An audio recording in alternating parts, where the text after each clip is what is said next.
မင်္ဂလာပါခင်ဗျာကျွန်တော်တို့ရဲ့နေ့စဉ်မိုးလေဝသအစီအစဉ်ကနေပြန်လည်ကြိုဆိုလိုက်ပါတယ်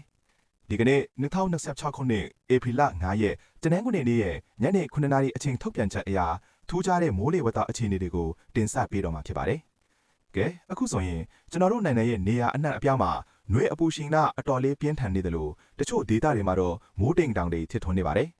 ပြီးခဲ့တဲ့24နာရီအတွင်းမှာစကိုင်းတိုင်းဒေသကြီးအထက်ပိုင်းကချင်ပြည်နယ်နဲ့ရှမ်းပြည်နယ်အရှေ့ပိုင်းတို့မှာနေရာကွက်ကြားမိုးရွာခဲ့ပါတယ်။မနက်ဖြန်အတွက်ခံမှန်းချက်အရတော့စကိုင်းတိုင်းအထက်ပိုင်းကချင်ပြည်နယ်နဲ့ရှမ်းပြည်နယ်မြောက်ပိုင်းတို့မှာနေရာကွက်ကြားမိုးဆက်လက်ရွာသွန်းနိုင်သည့်ရွာရန်ရာနှုန်း80ရှိနေပါတယ်။နေပြီးတော့ရန်ကုန်နဲ့မန္တလေးအပါအဝင်ကြံကိုင်းနဲ့ပြည်နယ်တွေမှာတော့တိမ်အထင်ထစ်ထွန်းပြီးတာယာနေဦးမှာပါ။ဒါပေမဲ့တခုသတိပြုရမှာကတော့မိုးတိမ်တောင်ထိပေါ်မှုအခြေအနေပါပဲ။စကိုင်းတိုင်းကချင်ရှမ်းချမ်းနဲ့ကယားပြည်နယ်တို့မှာမိုးတိမ်တောင်တွေဖြစ်ထွန်းနိုင်ခြေရှိနေပါတယ်။ဒီလိုမိုးတိမ်တောင်တွေရွေလာရလမ်းကြောင်းတစ်လျှောက်မှာလေပြင်းတိုက်တာမိုးထစ်ချုံရွာတာလျှက်စီးလက်တာနဲ့မိုးသီးကြွေတာမျိုးတွေဖြစ်ပေါ်လာနိုင်လို့မိဘပြည်သူများအနေနဲ့အထူးပဲသတိပြုကြဖို့တိုက်တွန်းလိုပါတယ်။ပင်လယ်ပင်အခြေအနေကိုကြည့်မယ်ဆိုရင်တော့မြမကမ်းရိုးတန်းကလျှောက်နဲ့ကမ်းလွန်ပင်လယ်ပင်တို့မှာလှိုင်းအသင့်ရှိနေပါမယ်။လှိုင်းအမြင့်ကတော့3ပေကနေ6ပေလောက်အထိပဲရှိနိုင်တာကြောင့်ရေလုံသားတွေအတွက်အဆင်ပြေတဲ့အနေအထားမှာရှိနေပါတယ်။နောက်နေ့ရက်အတွက်ခံမှန်းချက်အရတော့